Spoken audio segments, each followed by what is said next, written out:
The following content is provided under a Creative Commons license. Your support will help MIT OpenCourseware continue to offer high-quality educational resources for free. To make a donation or to view additional materials from hundreds of MIT courses, visit MIT OpenCourseware at ocw.mit.edu. Welcome back. People can sit at that back table, or Rob, you want to come up here? So I said you'd have a special focus on you during class. I'm his twin brother. So. Everybody can meet my twin brother, Rob.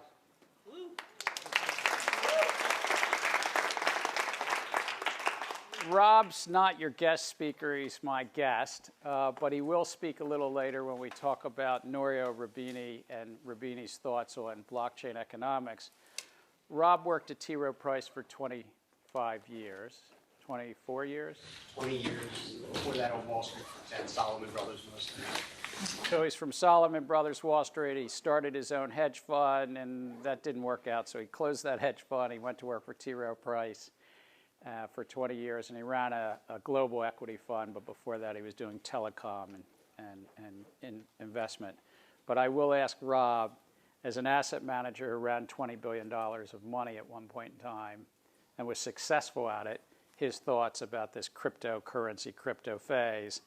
He has not, as opposed to everybody in this class, he has not read the readings for today's class, but I know you all read the readings, maybe. But that will be when we're talking a little bit about the blockchain minimalists. So we're now turning into what I call Act Two. We've talked a lot about the economics of blockchain throughout talking about the technology. But now we're going to take today and Thursday really to dive a little bit more into the economics. Now, of course, we're talking about the economics the entire semester, but this is going to be just, we're just going to stay right on that. And because my goal on this journey together is that we all get a little bit closer to the ground truth, separating the hype from the reality. I've tried to put in the readings, if you've chosen to sort of even do the skim read or look in, some of the blockchain minimalists, like the Nouriel Roubini piece that you had. And it doesn't get much more minimalist than Roubini's piece.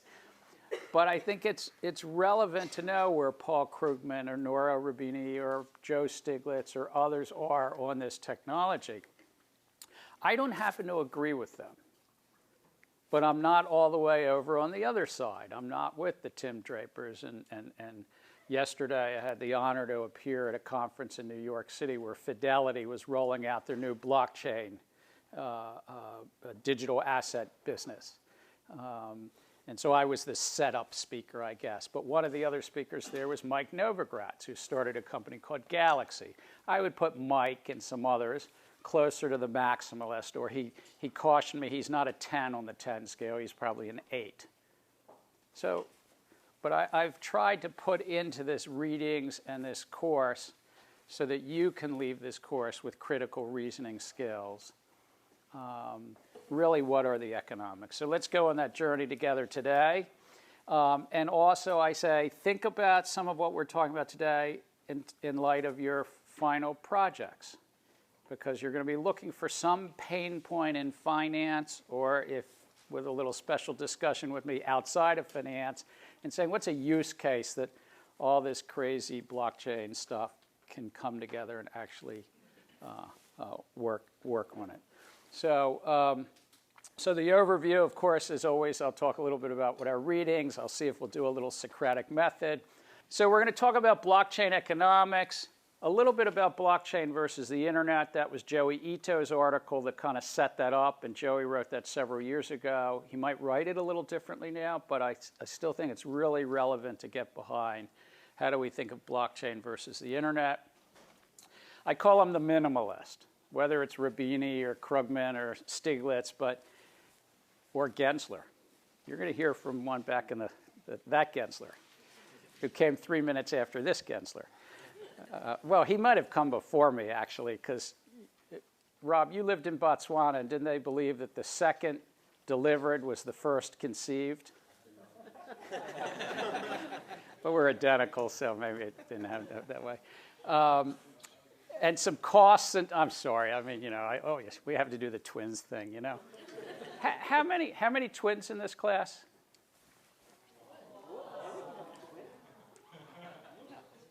Yeah, all right. Yeah. It might be just statistical. And you said you're Peruvian identical twin? I have an identical twin. Identical twin. Identical. Yeah, he's a medical doctor. He lives in Peru. And in Peru, by the way, they do say that the second is the older. The second delivered is Kind of the older. so has the birthright. I was the first, so I tend to disagree. Rob has the birthright in Peru. We'll talk about costs and trade-offs. We've done a little bit of this in the past, and then we'll wrap it up. And a little fewer slides. I slimmed this out just so we can have a bit more discussion. But the study questions, how do decentralized blockchain applications affect the cost of verification and cost of networking? And anybody want to dive into that, or we want to dive in when I do the little bit?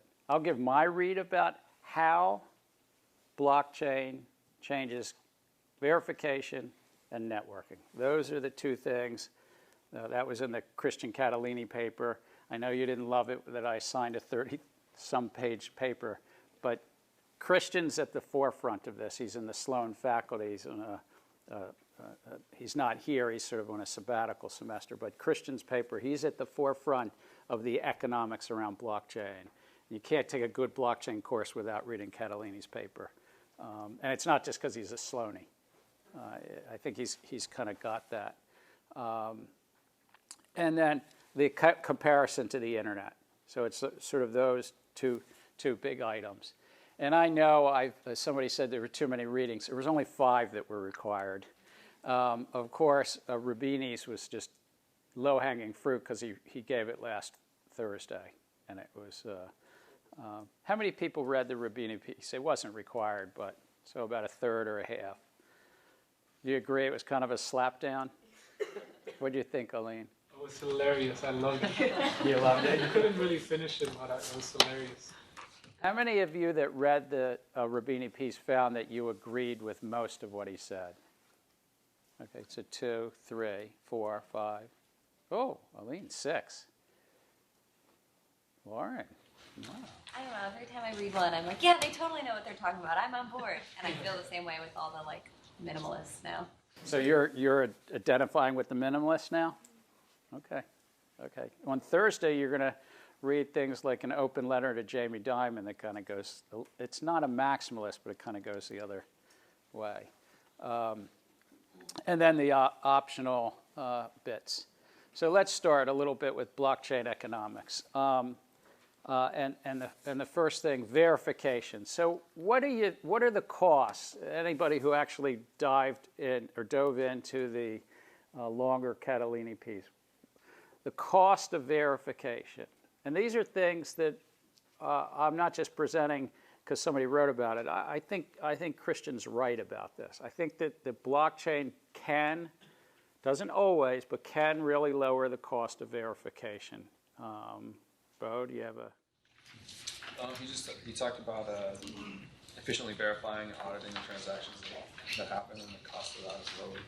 So efficiently auditing and lowering the cost of auditing transactions. What else did he talk about, Kelly? Part of that efficiency was the fact that currently there's quite a few third-party actors that are involved, separate between the input and output actors. Right. So you might have fewer people in the chain, fewer actors. Anton, they also mentioned the privacy costs and also the censorship risk. Okay, so let me you raised 2, privacy and censorship. Do you want to say, or somebody else, what is it about privacy? I mean, because these are really critical things that blockchain can do. So with privacy, right, the addresses are pseudonymous, so there's no name attached to an address, so you can interact peer-to-peer without people knowing who you are necessarily. Right. So, but why does that matter? So why would people pay more to be able to do that? Yeah. So that, I mean, there's an understanding that there's like a fundamental right to privacy, right? You don't want the world to know all of your doings. So some of it's about rights and values, James. The other key element was the hacking. There's clear examples when people's information are so readily available and a third party get hacked. Totally agree, but what's the big commercial thing that's going on right now in big data? Intermediaries can profit from that information they're gathering as I mean, the dominant, I'm sorry. I think was the resale of the user data as well as the leakage in social security and everything. So what Sean and Eric are saying, the dominant revenue model in tech today, whether it's big tech like Facebook and Google and so forth, or any tech, the dominant revenue model, not the only, is basically give me some of your data, let me analyze it, and either advertise against it or somehow, in these days, use machine learning and AI to analyze it and really market other products back to you, maybe. We all do it. We live in this. We give up our data, some more so than others, some less so, but it's a big piece. Blockchain, Catalini raises, well, maybe you can get a little bit more privacy. If you wish it, it might be part of the revenue model. How about censorship? What was the point about censorship? Anyway, so when you're dealing with a central authority, a commercial bank, they can decide whether to extend credit or not. That's a form of censorship. It's a form of allocating something. But it can be as simple as to whether to even sell you the ticket to the movie theater or not, in a sense. It doesn't happen to us often. But distributed, decentralized platforms are more censorship resistant, on a spectrum. Anything else from verification? So let's see how we did. So this was how I sort of take it back, these 6 points. The direct cost. There may be a cost trade-off that blockchain could have a lower cost of verification. It doesn't always, but a lot of verification in finance has multiple back offices trying to reconcile between ledgers. We've talked a lot in this class about ledgers. Ledgers recording property rights. So you can have one bank recording the property rights, another bank recording a property right. It could be the ownership of equities. It could be cash, called payments. So there's a lot of direct costs that it can lower. And I would say in the permission blockchain space, a lot of big banks are looking at that very first point. We can just lower our direct costs of the back office. Stop there, straight and simple. We have a lot less reconciliation costs. Privacy and data leakage costs. I call it both privacy, which sounds like, Hugo, and I want my personal privacy, or I just know kind of Facebook is taking my data. I call that data leakage. I'm not terribly worried about it, but God, it's something. Aline. So I'm very curious, is there a use case here? Because I really failed to see one. Like, I could see privacy in the sense that, well, you could transfer coins from anonymous spenders to anonymous receivers, and you could even hide the amount, and that's useful for business because businesses don't want other businesses knowing what they're up to. But what other use case is there? Oh, I think it's a very good question. Anybody have an answer for Aline? Because I do, but I just do others. Like a business use case where you might have users not giving up as much of their data and privacy. Okay, I'm going to use Uber. Oh, did you? Yeah, I think an example I can think of is, for example, the hedge fund in the asset management. A hedge fund. In asset management industry, you don't want to know, because, for example, lots of hedge funds, they hide behind the brokers. They have certain swaps with the brokers, so they don't have to review their position they build, and also they try to build their position under the 5% threshold. So in this way, because any action, their action maybe can move the market of a certain stock. Okay, so there's a commercial situation as an asset manager. I might not want others to know what trades I'm doing, what positions I'm taking. I was going to use a personal situation. You could envision Uber having been created on a blockchain. It's not on a blockchain, but I'm saying you could have envisioned it. Riders, equipment owners called car owners, and drivers. It's like three communities. Who owns the car, who drives the car, who needs the cars, coming together on a blockchain. And maybe part of the reason I'm comfortable with a blockchain Uber, maybe, me, is I might have a few girlfriends and I don't want anybody tracking that I'm visiting different girlfriends. This would be, you would call it privacy, but perfectly, I'm single. But I'm just saying that, it's a perfectly legitimate thing that, do I want to share that data? We all share a tremendous amount of data if we use a credit card that, particularly in today's world of machine learning and AI, that you can take somebody's spending patterns and really narrow down. Let's, for instance, say that I have a certain religious affiliation or a certain I'm pro-guns or anti-guns or any orientation I might have. You get enough spending patterns, you can sort of piece together, that's probably you. That's probably your religion, that's probably your sexual orientation, that's probably the country you're from, the ethnic group. If you pull enough spending pattern coupled with machine learning and AI. So use cases, people are really talking about, well, maybe there's something that I can give a little privacy-preserving attribute. It won't be the dominant use case, but something. And this class today is just about economics. That's a legitimate economic thing that's going on here. Was there a hand over here? No. Censorship risk, basically that, oh, I'm sorry. Can I ask a related question? So in terms of the privacy, the article also mentioned those financial institutions, before this, they can just keep their data inside and only maybe reveal that to regulators. But if we use the blockchain, they need to make all those information public, and that's kind of the other, exactly opposite to keeping it private. So to the regulators, you said? Say one thing, it keeps you anonymous, so that's kind of protection of privacy. But on the other side, you need to public all the information, which may otherwise be just among some certain institutions. Right. So you're absolutely, remind me your first name? Jennifer. Jennifer's right. There's a tension. The traditional blockchains like Bitcoin have both. They mask a lot of data because of the pseudonymity, but it's not truly completely masked because you can use forensics and track things. And to verify a permissionless blockchain, it's all public. So I agree with you. It sort of goes both ways. There are technical ways, whether through zero-knowledge proofs and other ways, to have more privacy. But I'm saying there's a legitimate economic cause. Paul Krugman's last sentence in his op-ed was, tell me a use case. Tell me, remember Krugman's he's a Nobel laureate. Paul's brilliant, and he writes eloquently for the New York Times.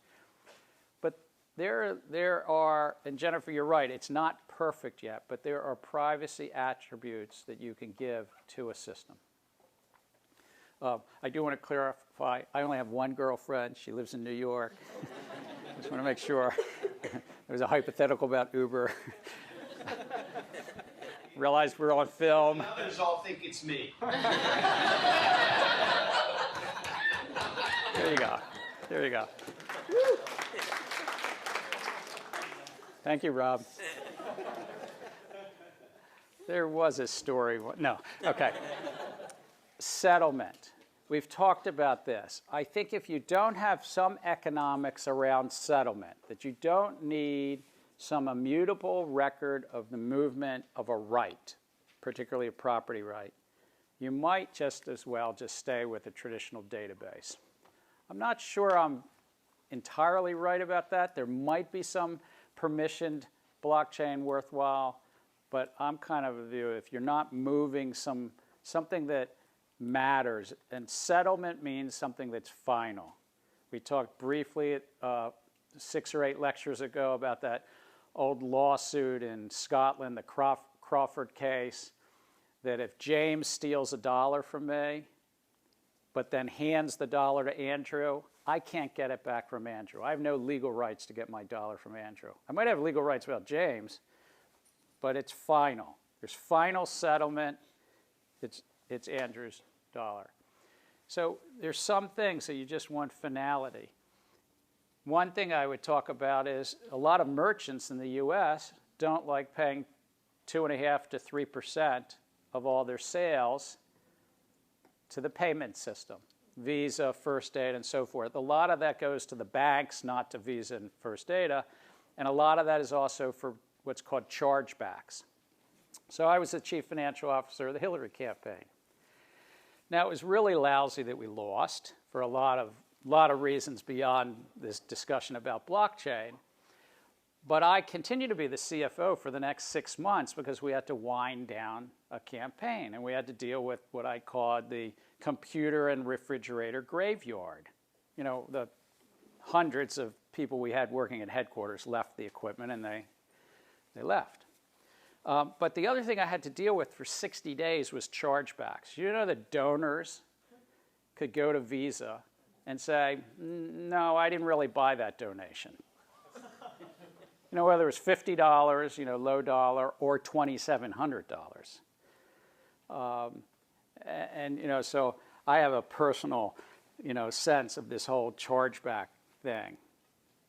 Now, donations to a political campaign are different than services you buy, but it's something merchants deal with a lot. Hugo. Are merchants responsible then to pay Visa to refund the client, or is it on Visa and First Data? Like, we were, in essence, the merchant, and yes, we had to pay.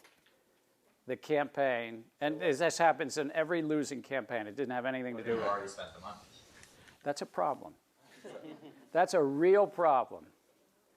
And what the payment processing companies, in that case, it's a matter of public record. We used a company called Stripe rather than First Data and so forth. I mean, the Stripes of this world are taking some counterparty risk. Now, most merchants are not shutting down. We were shutting down, you know, but yeah. So effectively, it's on the merchant. Cost of trust. In blockchain, there is a cost of trust, but it's trusting the code, the computer code. You're trusting the Bitcoin core developers, so to speak, and the consensus protocol. So when some people say it's trustless, it's not truly trustless. You still have to trust the code. You have to trust the consensus protocol versus the trust in the central intermediary. So it's sort of trade-off of yes, Ali? You're also trusting the network in Bitcoin, just a reminder. Yes, you're trusting the network in Bitcoin. It's a very good point. I think by and large, we all trust the network even when we're dealing with Citibank as well. But you're right that right in the center of a blockchain solution, you're trusting the network for all its communications. But even at a central intermediary, there's some trust in the network. Yeah, but not for correctness. So in Bitcoin, you can double spend if the network messes up. But in a permissioned algorithm, you cannot double spend if the network messes up. There's different issues. I agree with that. You go to you. I mean, I would go one step further and say you also trust the ISP, right? Not just Citibank, but you're trusting the intermediary that gets you to Citibank's website. But they're not going to put some fake website in between there. Right. So there's layers of trust all throughout this. That's right. And I drive a car, not when I'm in Boston, I drive a car and I'm trusting the carburetor as well, and I don't really know how a carburetor works. So there's all sorts of layers of trust, but I would say that the central trade-off with blockchain is you're moving away from trusting the central intermediary and you're trusting code and consensus.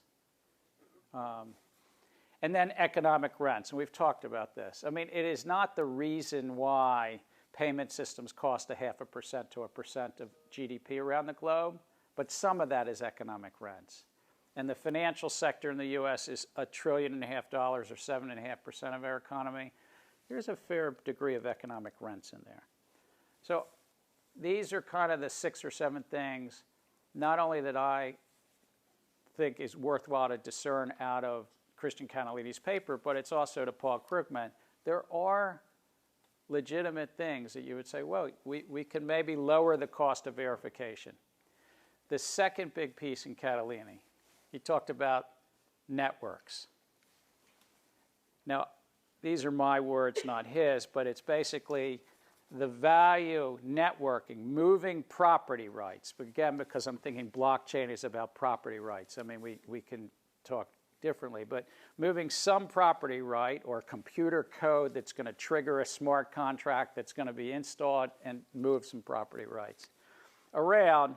And does blockchain have an ability to lower the cost to develop or operate the network? Basically, in Catalini's words, to jumpstart the network or get over the collective action challenges. And collective action challenges are always in business when you're trying to start a business. Some businesses, it's really hard to get over the collective action issues. I mean, I don't know that any of you would have read a business case on Federal Express, but when I first went to business school, they still had a case on Federal Express because the gentleman, I think it was Fred Smith, who started this incredible idea, how do you do overnight delivery the first day? How do you make sure you have enough airplanes to fly all the packages, in his case to Memphis, Tennessee, and then to fly the packages somewhere else where you have no customers? You have no employees, and you have all these collective action issues within one company. Uber, Bitcoin itself, had to get and jump over and build a network. Facebook built a network. You know, there's all sorts of study about how you build a network and how you sort of move towards a network and get the big payday of a network. Blockchain can be part of that. I'm not saying it's the only way, but it is one thing. Christian speaks about two things. A token, and yes, token economics might not have much to do with many things, but a token might incentivize and help fund the network. So it's a new form of crowdfunding. And economically speaking, there's been crowdfunding for centuries, but I mean, it's a new form of crowdfunding, kind of building on what Kickstarter and others have done, to basically have a community of interest to pre-fund a project before it's functional. Now, we get into all sorts of public policy issues of whether it's a security or not, but the raw economics is it's a new form of crowdfunding before the theater is going to show its show. But it also might be an incentive mechanism during an operating phase. That's one where I'm a little bit less sure of. I have to admit I might be on the 1 to 10 scale kind of a 2 or a 3.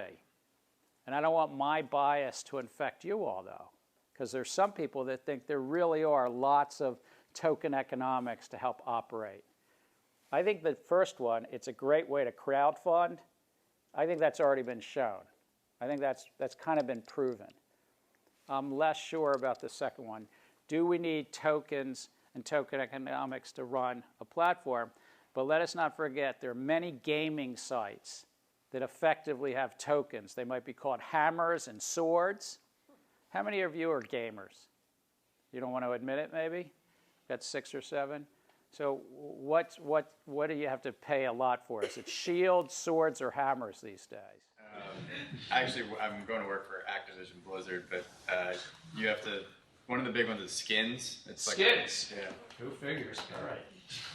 Yeah. So there's a social community. There's a reward and incentive system in gaming that's very real and has been deeply studied. And it's a reward or an affinity or an identity. I mean, some of you probably have affinity or identity points or air miles. Anybody collect air miles? All right, you know. Do you do it just for the travel that you can get, or do you feel a little cool when you get extra points? You don't have to admit that, Tom. Hey, I'll take anything I can to be cool. That's fine. Right. You know, you remember that George Clooney movie, Up in the Air? How many people saw Up in the Air? And do you remember one of the later scenes when he wins. He's like 10 million miles. So there is a piece of human nature, and the people who are maximalist on the last point say this is part of an incentive system, like that scene in Up in the Air. I'm towards the minimalist end, but I have to respect it. It might be I should be more neutral on that point. Metcalfe's law. Anybody know Metcalfe's law other than Aline? Brodish? Yeah, I figured. Brodish, have you told the class, do you have a PhD too somewhere or something? No. I didn't know, it was a word going around. So Metcalfe's law, I think it talks about the value of our network, and it is being proportional to the square of the number of nodes in it. Right. So it's an important concept that the value increases with the number of nodes. Idea if I can only call Alpha and Alpha can call me, he doesn't find that very valuable to call me actually, but that's the bit.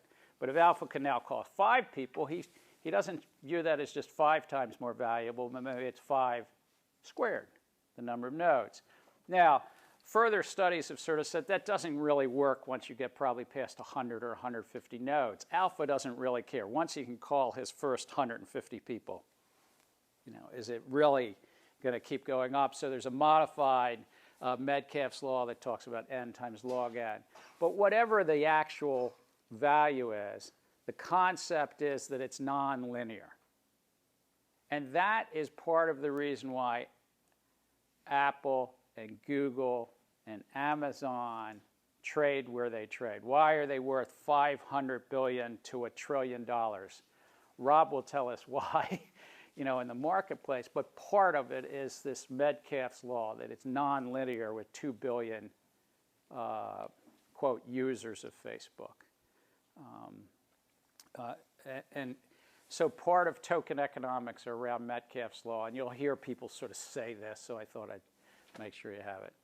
So back to Joey Ito. Tom. Before we jump to this, as I was reading the Catalina paper, I kept thinking about the transaction costs and the cost of hashing, particularly for Bitcoin and a proof of work system, and how those things, I still just can't wrap my brain around the idea that Bitcoin becomes so diffuse, but yet transaction fees are small enough that that's possible. Is your worry that in Bitcoin's case that the proof of work and the electricity and the hashing function is just by design is going to be costly for a long time? Right. I mean, we think back to last winter where there were too many transactions for the Bitcoin blockchain and transaction fees. Right. So one of the big, I'm going to hold this point for a bit, but you're going to see. One of the big thing, the minimalist, I call him, the minimalist would say is, by its very design and nature, blockchain is meant to be complex. It's meant to have some latencies because it doesn't have a central authority. And the trade-off of having a central authority is some complexity. You call it the hashing, the proof of work, the network. Aline would say, well, you've got to propagate on a network. You have some latencies. In Bitcoin's case, blocks are added every 10 minutes. Whatever that bucket of complexity and design features to not have a central authority, that by its very nature, the minimalists say, will never take off in any scalable way. Though I respect each piece of that argument, I think, 1, we might move to other consensus formulas. 2, it doesn't have to take off in every use case. The question is whether in some use cases it will provide an alternative to a central intermediary. Right. I just think about But if you're saying about Bitcoin, how it's designed right now, I think Bitcoin, it's very hard to get to very big scalable solutions. Right. Like the idea of using Bitcoin to buy a cup of coffee versus my Visa card when the required transaction cost is probably too high right now. That's probably true. But we're going to hear on November 15th, we are going to have not just guests, but guest speakers when Jeff Sprecher and Kelly Loeffler are coming. Jeff is the Chief Executive Officer of Intercontinental Exchange. And I hope you stick with the class, or even if you don't stick with the class, you come because Jeff and Kelly is the CEO of their new startup, Backed. Well, hold your question for Jeff and Kelly. Jeff's one of the great entrepreneurs in the U.S. So the question that Ito raises in his write-up is Bitcoin kind of the next layer? Did we go, all these protocols of internet? And these are just the four big known. There's dozens of other protocols, sub-protocols, and so forth. But is Bitcoin kind of that next protocol? So what did you all take out of Joey's work? And again, it was about 3 years ago. But if Joey were here today, this is his architecture. He runs the Media Lab. He started the first internet service provider in his bathroom in Tokyo at 23 years old. And he's lived it. Any thoughts from his piece? No? Same. Do I cold call? Akira, did you read the? Yeah. Interesting point for me is the email was the killer application for internet. Right. And Bitcoin could be the first killer app of blockchain. That was the interesting. So what do you think? Do you agree with Ito or not? Controversial about the blockchain, Bitcoin, because as Dr. Rubini said, concentration of the miners, Russia, China, etc. So blockchain versus the internet, some thoughts. Both are open protocols. I mean, they're a little bit different protocols, but broadly for this level, both are open protocols. Both transport packets of data around a distributed network. Now, in the case of blockchain, or certainly Bitcoin, those packets are packets of data representing some property right that then becomes known as value. Remember, when Bitcoin started, it wasn't worth anything. It was kind of an idea. But then all of a sudden, it was worth a penny a coin, so to speak. And when those 2 pizzas were delivered, May 22nd, 2010, it took a year and a half for anybody to transact, 10,000 Bitcoin for 2 pizzas. So it started to have some value. But at first, it was just an electronic code, a property right. Whereas the internet is content. Both have apps built on top of a protocol level. So Facebook is really an app on top of a protocol level, and there's many other apps on top of a protocol level, and we studied smart contracts. So just, for your thinking about this, and if you're investing in it or if you're managing around this, is somebody pitching you on a protocol level, like Ethereum, like Bitcoin, a new protocol level that other things are built on top of, or is it an app built on top of it, usually through a smart contract, not always. The layer 1 is like Bitcoin and Ether. Layer 2 is like the Lightning Network. And maybe there should be something that's interoperable. And one of the reasons he thinks of Bitcoin as an app, I don't use that vocabulary. There's not settled vocabulary. What you've highlighted, there's not settled vocabulary. Like this would be a heck of a class to give a vocabulary test in, because in fairness to students, there's not a settled vocabulary. Even on the word blockchain, are permissioned systems blockchain or not? The purist would say no. I would say, well, yes, it's blockchain. I might not be that pure around blockchain. Sure. Is that right? No, Rob's not going to answer. Both are said to be open network development. But I would contend, really, in both, there's a lot of centralization. And Joey Ito writes about how a group around ICANN really does a lot of the centralized. I'm talking about internet protocol, not the apps on top of it. And of course, the Bitcoin core developers, or in Ethereum, if Vitalik Buterin sneezes, everybody wants to know which way did he sneeze. So there's a lot of centralization around development, but it is open. It's on GitHub. It's open source. It's highly centralized in kind of in both cases. interoperability, and this goes back to Joey's point. Bitcoin is not interoperable with Ether, which is not interoperable with EOS, et cetera, et cetera.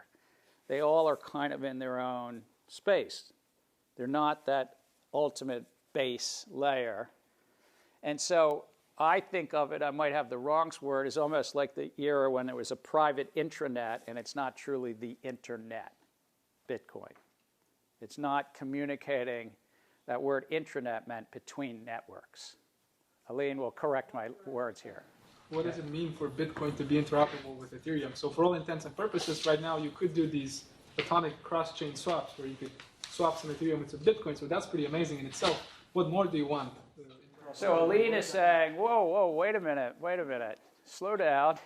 You can move something of value from one ledger system, the Bitcoin ledger system, to the Ethereum ledger system through something called atomic swaps, which we talked about, which is a form of a layer 2. And maybe I don't want anything more. Maybe that solves this problem. But there still is a problem that the Bitcoin code, scripting code, is different than the Ethereum scripting code. And you might say, so who cares? But they are separate networks. You have to have this atomic swap to jump between Bitcoin and Ether, and you'd have to have probably a different protocol to jump from Ether to EOS. Depends on what you mean by different. Same algorithm, but yeah, probably. But they solve different problems, so that's why the script in Bitcoin is different than the EVM and Ethereum, for example. So by nature, they have to be different.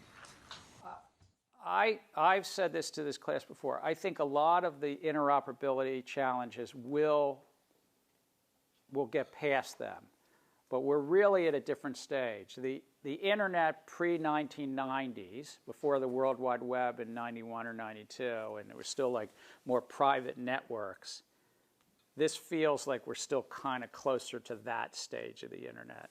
Aline's pointing out, well, maybe we're closer to the World Wide Web because the solution is atomic swaps and jumping.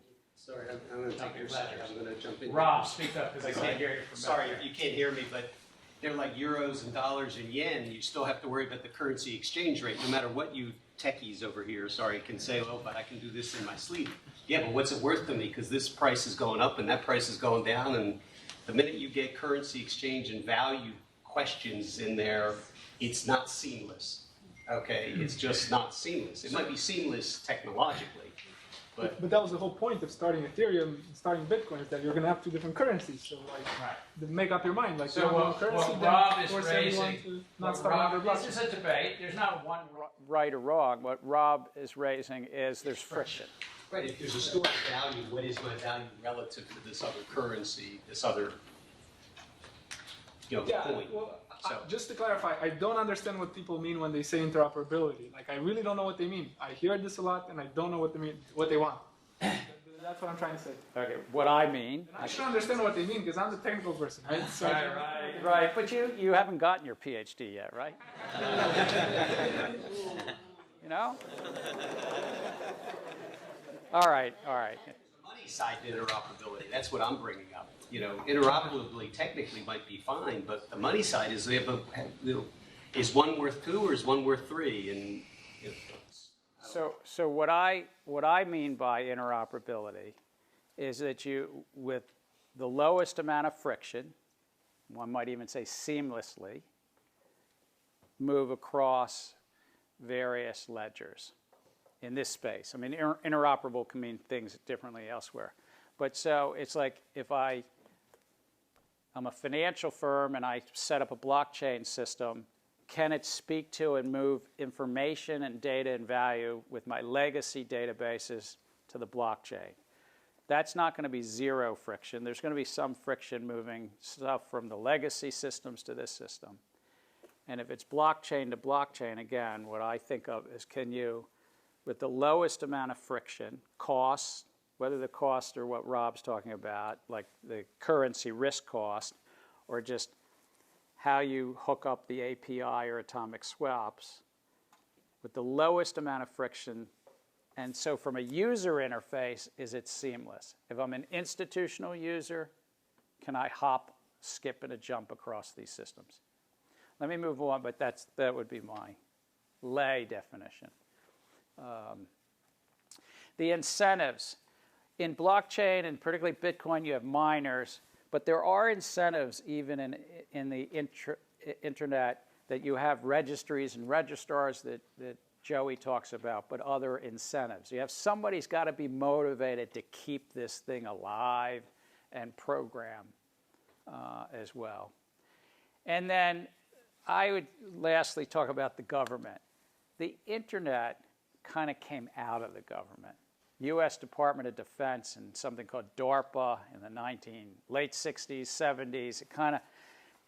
Government ultimately by the 1990s took a light touch approach to the internet, but it wasn't like the internet was birthed in a libertarian, anti-government way. And Bitcoin and Satoshi Nakamoto and the papers all kind of came from this cypherpunk libertarian ethos and culture. So it's a little bit different cultural background. It doesn't mean the internet loves government, but it just sort of had a little bit different background. Alexis, Rosetta, or you're just thinking. I should have said there's one other point, significant investment. The internet took 20 to 25 years before a lot of money got thrown. And an avalanche of money came into the internet by the mid to late 90s. Amazon, eBay, and some others I think were started in 1995. Netscape and everything that was going on. But by 98, 99, and 2000, you had that huge avalanche of money. The avalanche of money into blockchain is not as big, but it came earlier. There was a good 15 to 20 years of quiet development on research labs like at MIT and the Defense Department before that avalanche of money came to the internet. And here we had it much faster. Those are like my sense of some of the differences with it. So now let's talk about the minimalists. They're kind of fun, as the paintings in the corner sort of suggest, minimalist. This was the one that I think was talked about before. Tom. So what else do the minimalists say? I'm going to have like 10 or 15 things. Who's a minimalist? Aline's a minimalist. Who else kind of agrees with Rabini right now? Show of hands, anybody? All right, so I've got, and you're still coming to class. It's good. It's good. Jerome, what else is in the minimalist camp? Rob, get ready because you're going to give your view. So class is one, historical value is another one because the class is not. So you're saying it's not a good store of value. All right, not a good store of value. Let's just kind of roll. Tom? I don't know if this is the same, but it has no intrinsic value. It has no intrinsic value. I'll take that. Sean? And the one thing that's really interesting is the Gini coefficient that you mentioned in the article. Highly concentrated, the wealth concentration. Wealth concentration. Others? Remind me your first name. Jack. Jack. Thank you. Similar point is that it's so leader, there's more than one Jack in the class. Jack Goldinger, NBA 2019. Good move. Is that it's not really decentralized. So there was some stat that 99% of transactions go through centralized exchanges. Right. So I usually ask in talks how many people have owned Bitcoin. Yesterday, I am at a very high-end conference in New York with 150 to 200, what I call a curated invitation list. And Fidelity is rolling out this big announcement. So the people in the room are kind of engaged. And Mike Novogratz, who made personally $500 million on betting on Ether and Bitcoin. It was more Ether than Bitcoin, but on those two. I asked how many people own Bitcoin. 2/3 of the hands have traded or owned Bitcoin. 2/3 of the hand go up, as you would think in a room like that. How many had owned it directly on the blockchain, meaning they downloaded the software, they have the nodes? Of the about 100 hands that had went up that had owned it or traded, 3 hands went up. In that pretty darn sophisticated, high-touch area. So it's rather centralized because of crypto exchanges. Other issues? 51% issue, such as the miners are almost oligopoly in the. So it's subject to the 51% majority attack. And as Rubini points out, that's probably more true with regard to the small coins. If you start a coin and there's only $1 million of value or even 50 million of value and there's only a dozen or 100 nodes, it's far easier to overwhelm it than this thing like Bitcoin that's lived out there in the wild, one might say in the swamp for all these 10 years. But a state actor with a few probably single-digit billions to mess around could do a 51% attack even on Bitcoin. You know, if the government of China or the government of North Korea really wanted to buy enough computing power and ASICs, or frankly, maybe even the government of China would just take over those 2 big mining pools that are in China. I don't know, but, or the government of Russia, there's a big mining pool, and they, you know. So 51% attacks. It's kind of an interesting thing. Other things? No killer apps, so it's hard. No killer apps. So hey, where's the there? Like there are lots of bugs in their code. A lot of bugs in the. So there's still a lot to work out. So let me show you the list, and then Rob's going to tell us what he thinks. There's many technical challenges. We've talked about this at an earlier lecture. We're not through the scalability performance end of this. Again, I keep contending, I think in single-digit years, not months, but years, we'll get through a lot of these scalability things. Maybe I'm too cockeyed optimist about the ability of technologists here at MIT and elsewhere, but I think we'll get through a lot. We won't necessarily get through the governance. There's still a bunch of collective action issues, but I think maybe we're already through the interoperability. I think there's still stuff to do there. They lack intrinsic value, that was said. You didn't say there's a lot of volatility. A lot of people raised that there's just a ton of volatility in these things. That's not a technical bug, but it's a feature of the crypto itself. And we talked about limited adoption. Paul Krugman's piece says, hey, they're not accepted for taxes. They're not legal tender.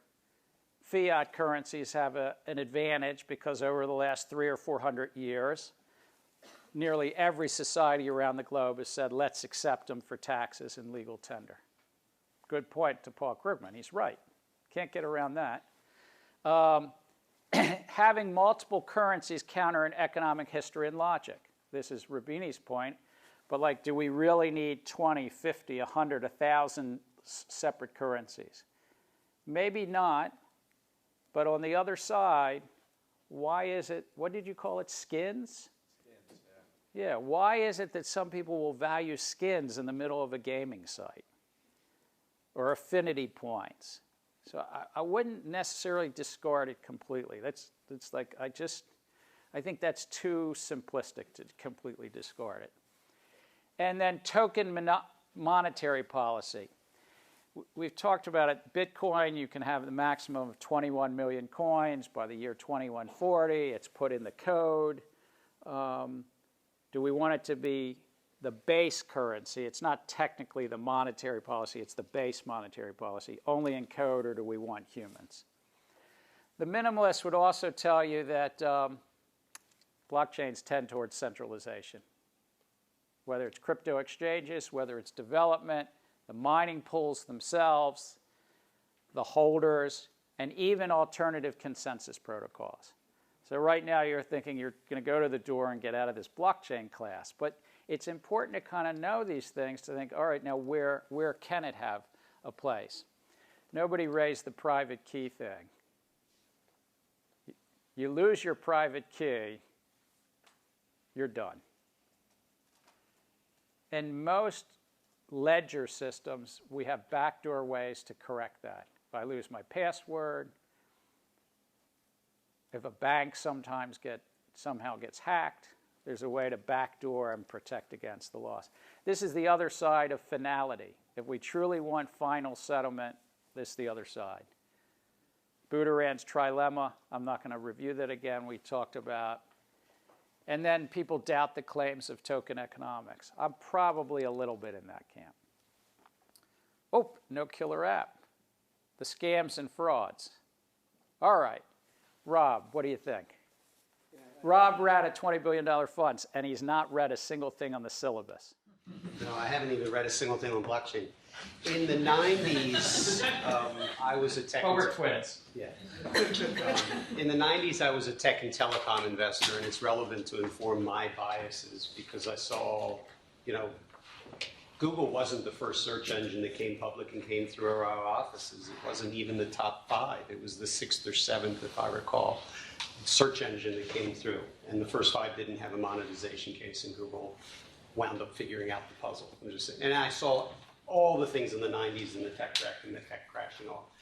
What intrigues me about this is, and I'm not a minimalist as to blockchain has no economic basis. It actually probably does, and someone will figure it out, and I'm very reminded, I'm going to give you the bull side, and then I'll give you my real, is when I first met in the 80s, actually, the head of Bell Labs, if anyone doesn't know that, it was AT&T's, you know, labs and all.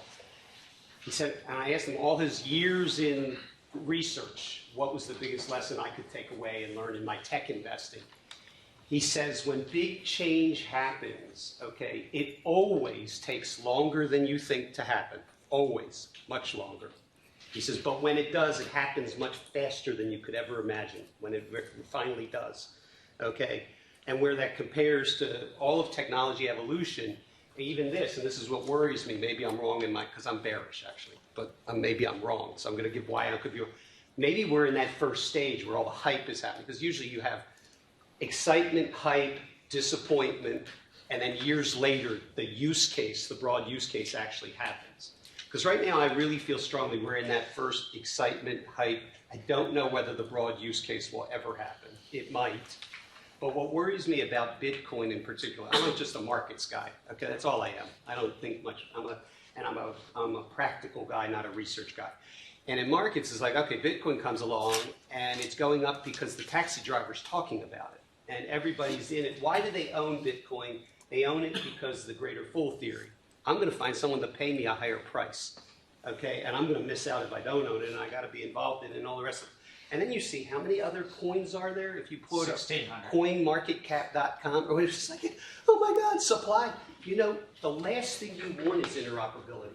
If you've got interoperability, then supply is infinite, okay? So the value of these now, they may still have an amazing use case as being a utility to provide this, you know, ease of transactions and all the positive things. But what I'm bearish on is the value of Bitcoin, if you notice. I'm not bearish on blockchain having value, but if they're all interoperable, actually it would be great.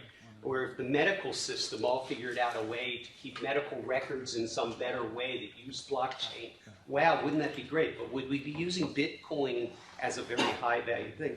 And I'm also reminded, I think Bitcoin, sorry, I'm real biased about this, is a massive regulatory arbitrage. I don't want the governments, the officials anywhere in the world to know something. I want to create a system that's beyond governments. Have you found anything, maybe in the history of humankind, there is something where officially the official sector doesn't come back with a vengeance and get its fair share? So I think blockchain can be very good as a utility to make a lot of other things. It's like, what are the killer apps that will come? And it was true with the internet. When the killer apps came, guess what? Amazon was a killer app, and Apple was a killer app. Well, Apple's different, but Facebook, etc. And oh, by the way, all of them, sorry, because you're going to say why I would say they're worth 500 billion or a trillion. Remember, there was an installed base of value, Amazon's case, 100% of global retail, that they could disrupt. Wow, they have not even 5% yet. I don't know whether you should own Amazon stock or not. I'm not trying to say that. But wow, you know, or all of global advertising, you know, that's what's Google, you know, wow, and they're a disruptor, okay? So maybe Bitcoin becomes the utility that some app resides on top of, that is, you know, and it becomes ubiquitous enough in 10 or 15 years. And I actually think something will happen. It's just will wow us all that we hadn't even considered. But it's in the second phase, not in this first phase of hype, disappointment. And I don't think we're anywhere near the disappointment. The disappointment takes years, and then all of a sudden, like the phoenix from the ashes, it rises up again. And it's once the distributed process is all out there, and there's not nodes like a Bitcoin nodes, but nodes of users. It's like, guess what? You know, these things in our phone, hands distributed these. Until these were all there, you couldn't have a Facebook, right? Facebook needed this first in a weird sense, or they needed the desktop versions of this first. And I still think we're very early days of this stuff. The real value will be made, and I'm telling you, you'll make major investment dollars somewhere 5 minimum years, maybe 10 or 15 years out. And it'll be some sort of thing that's enabled because of this, but it's not going to be these first guys. There's too much supply. And Sorry. there, I had no idea what he was going to say, but that's been true for 60 years, so. Sorry, do you have a question for him or me? And then I'm going to do a couple more slides. Sean, ask the question. I think it's really interesting in a way that you mentioned that, if, for instance, Amazon has a TAM, and Facebook has a TAM, and during the peak of its bubble last year, people were referring the TAM of Total addressable market. Total addressable market. Go ahead. To the gold, to the market of gold. And what's your kind of perception on that? And do you think that's a real, to some degree, a realistic kind of assumption? I guess, but gold has 5,000 years or even longer of being the scarce resource that no one understands. I certainly don't, but it's the only, mining, and so it's got a lot of stability from that. If Bitcoin truly was the only one, but how many? Like I said, there's 160 of them, and you just said they're going to all be interoperable, so I don't know what the currency exchange. So is supply really constrained? I don't know. So I don't know. Maybe you know a better answer, because I know that comparison. No, it's a real challenge. One of the things about valuing any crypto, and I told you at the beginning, I'm just not going to run a class that tells you how to invest in or out of crypto, but here's just an observation. And feel free to ask more questions. But that if any token, I'm not just talking about Bitcoin, any token, it could be file sharing app like Filecoin, has a really good use and it's being used, you have to start to jump to say, what is the velocity of the token? And any of you that have studied a little bit about macroeconomics and the velocity of money, it's how many times a piece of currency turns over. It's sort of the economy divided by the monetary base, whatever your measure is. So how many times does a piece of currency turn over? In the digital age, it can turn over faster. If it were just file storage, and I get file storage from James, and then James wants to get file storage from Hugo and along, and if there was high velocity, you need fewer coins. Almost like the higher the velocity, the less value in the coin. So you almost need some people to be holding on to the James wants to hold it because he thinks it's a good store of value and not use it for file storage. Because if all you're doing is turning it over, whether it's file storage or anything else, it sort of lowers the value, higher velocity. And yet, it's kind of counter to it. So I don't know. There's a mixture in the valuation mode of speculation, store value, usability, but not too much velocity. I'm going to say one last thing. I am convinced there is huge value that's going to be created, but it's in the things that are enabled to be able to be done by this. It's not in the, I don't know if you call them coins or tokens or whatever. They're the enablers. And if you've got a really expensive one, somebody else is going to have a cheaper one that'll enable all this great potentiality. And somebody will, and there'll be huge value in that. That's just my. Because Alon, I just want to cover it. You can stay up, Rob. I just want to. So we've already talked about this, but I just want to remind you of this. It's sort of like centralization versus decentralization when we're all thinking together about the economics. And again, you could change the slopes. The cost of decentralization might come down, the orange one. But as you know, I'm sort of a little bit closer to permission systems than permissionless systems. And in terms of traditional databases, we've done this before. But again, the public blockchains versus the traditional databases, and I don't mean every word you need to remember or anything like that. But if you don't need a ledger, if you don't fundamentally need something to move around property rights, I think you're probably in the traditional database side. You can move over into the middle if you think that an invention of the early 1990s, append-only databases, the blockchain, sprinkle a whole bunch of cryptography on top of it, the hash functions and the digital signatures. That's kind of your permission database systems. It can give you finality of settlement. It can give you an awful lot, but it's a club deal. And amongst the big commercial banks or amongst some system, they're doing a lot there. I think to get to the right-hand side, we'll need to get some of this performance behind us. In some single-digit years, get the performance up to speed. But still, even after those 3 or 5 or 6 years, when we get the performance up to speed, I think you have to say one of two things. One is this a lower cost of verification? And it might be. And I say this for your final projects too. If you find a pain point that has high economic rents, this might be a lower cost. If you find a pain point around privacy, a pain point around censorship, like it depends on what the pain point is. Or if you're just something that's not yet centralized. I continue to believe that if you're trying to attack, if you all are trying to attack a centralized system with blockchain, you've got to basically go through the door of lower verification cost. Lower economic rents, lower privacy, lower censorship, but lower some verification costs.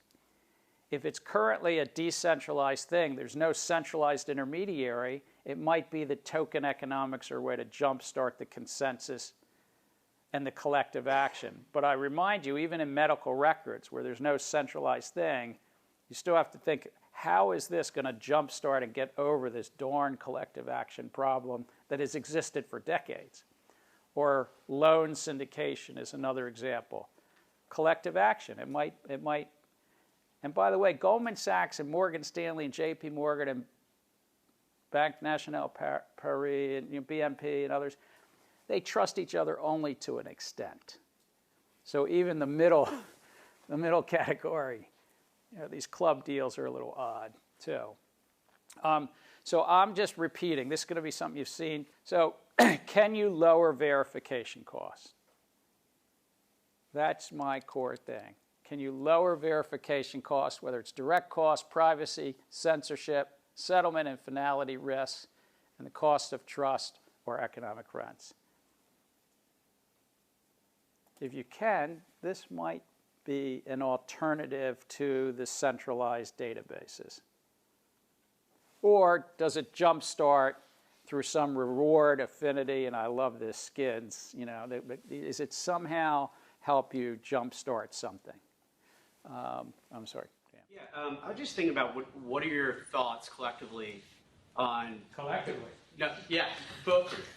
Double spend. So Bitcoin is, I mean, there's no necessarily like intrinsic value, like direct like peg where you can say like, this is tied to this. But what about like tokenization of some assets, namely maybe real estate, where if you sell a piece of real estate on a newfound token, right? You kind of understand kind of where the market value of that piece of real estate is from sales comparables, et cetera. But the value potentially add from tokenizing the asset is lower transaction costs. So you can kind of directly peg a value to the real estate and also the value from the cost savings from not having to pay those transaction fees. So the real question is there an application of blockchain technology to using a token to digitize an otherwise either a liquid or liquid asset, because it could be. Dan used real estate, but you could just as well say, is there a role to have a blockchain token and underlying it is oil, or underlying it is gold, or maybe underlying it is a basket of equities or even fiat currency? I think yes. It's sort of a newer, modern-day version of exchange-traded funds. Or it's a modern-day version of warehouse receipts. Paper money started exactly this way. Paper money was like, please, will you store my grain and give me a warehouse receipt? And then it was gold, and I'll take a warehouse receipt, and it was easier to exchange the paper warehouse receipt than the gold or the wheat and so forth. So I have to say from an economic point of view, there's a long history. The answer has to be yes. However, caution is, particularly when you get to illiquids, is it really going to create liquidity where there isn't liquidity? Real estate is still very idiosyncratic. Gold is very fungible. Gold is something that doesn't degrade. It could be in a warehouse. Now, it might be that they start issuing too much paper. But so I think that I have to say yes with a big footnote, and I'm not as sure when you get to the illiquid end of the curve. But the highly liquid, commodity end of the curve. But even on the commodity end, you might say, well, why is this any better than an exchange-traded fund? And particularly by the time the securities regulators say yes to it and sprinkle holy water on it, it might look like an exchange-traded fund. Eric. Just a quick point. Going back from that point to lowering verification costs, there's a point I think Catalini makes that when you have the necessity of matching an offline asset to the digital version or representation, then you kind of don't gain the same lowering costs as you would do when you're dealing with a purely digital asset. So that could actually set the stage for some sort of collaboration with existing intermediaries that could kind of work on the making sure that offline and digital version matching can be performed. So what I think Eric's talking in the Catalini paper is that a digital token tied to some other digital asset, there might be higher benefits than tying it to something that's offline. I colloquially call them illiquids, but not everything offline is illiquid. And his point is basically if it's digital to digital, it's probably has more benefit and there's less costs embedded, and it could be with less friction. And that's one reason why it might have more applicability in the world of finance than it does to the world of diamonds or supply chain management. But one of the reasons I think it might have a real benefit in supply chain management is supply chain management has not dealt with collective action issues in the past. So rather than verification, supply chain management and healthcare records are somewhere down in the network thing. Maybe this is a way to start to jumpstart or get some of the network effects in here. Oops, starting or operating. I knew there was something else on this page. Did you have anything to add? No. So we're going to do the same thing on Thursday. You don't have 5 readings and 5 optionals. I know it was a long list. I think it's only, 4. An open letter. Let's see. I know you're a bunch of business school students. The open letter to Jamie Dimon's kind of brief, and the Economist article's 2 pages and so forth. So McKinsey's is so-so. I'm not going to say all of these McKinsey's and PwC and some of them that I put in. They're general surveys, but I like to include them with the academic papers because this is what the business community, they skim. They look at these things. It's McKinsey. Some of you are going to go work for consulting. Tom. And so, it's good to know what that vocabulary and that world's about. The Geneva report, you've read some of that. That's, of course, Simon's and Neha's and Jonah and Michael's and we came together. But we tried to sort of lay out some of these economic issues in there as well. Any other questions, Ilan? Any other questions for Rob, who actually knows something? Yes, that would be relevant. Yes. So some of the comments from the minimalist point of view were actually about money. They consider cryptocurrency currency, but if they are securities, so there's no need for medium of exchange or medium of sale. There's no need for monetary policies. There's need maybe for issuance of of securities policy, but not monetary policy. So if it's not coins, I just disagree with. If it's not currency, I disagree with some of the comments. So let me just step back. I hope that many of you going on this journey and doing these readings don't need to agree with many of the things that are written, whether it's by the minimalist or the maximalist, whether it's by the tech folks or the McKinseys that are doing big, kind of glossy business reviews. I hope you come to your own judgment and opinion, just like you have.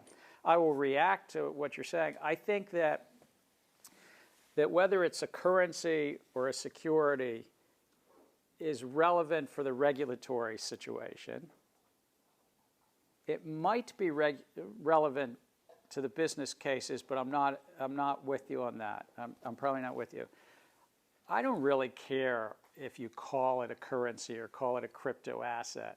What I'm trying to interested in is blockchain technology in the permission or permissionless way, something that can either disrupt the incumbents, do it cheaper, do verification cheaper, do databases, ledgers cheaper, or is it a neat, nifty way to jumpstart a new network? And where literally, if we did not have Uber today, I could see, wow, that would be an interesting use case. You could use something like this to connect a community of people that own cars, people that want to drive cars, people that want to rent cars. And as someone that lived and lost a lot of money, made a lot of money for others and disruptors, think it to yourself, because is Bitcoin and blockchain, I put them together for this statement only, is it going to be a disruptor to traditional stores of value, the monetary systems, dollars, euros, yen? You could be disrupting that. Or is it a disruptor for medical records or Uber type? Is it an enabler to disrupt some other industry? I'm betting on the second case. I actually think this will someday be a disruptor to some industry. Just like, guess what, the internet, we didn't know it at the time, and all that shit, was a disruptor to the taxi industry. Somehow it happened. Nobody saw that coming in the 90s, but the taxi industry got disrupted, et cetera, et cetera. Airbnb in the hotel industry, et cetera, et cetera. I mean, all this stuff. So and it might be a disruptor to the monetary system. That's one bet. I actually am negative. I'm bearish on that bet. But I'm very bullish that it will be a disruptor on things that we aren't even talking about yet, haven't considered, or maybe you guys have. And I think that's the more interesting discussion, is what's it going to disrupt as an enabling platform. So I thank you. We're going to close with your question, but also remember for Thursday, for those of you that feel that you wanted another way to participate in the class, it's not required. It's not required. You can participate. We'll have a little bit of this discussion about whether it's minimalist, maximalist, blockchain economics is Thursday, not discussions of something that's not related to Thursday.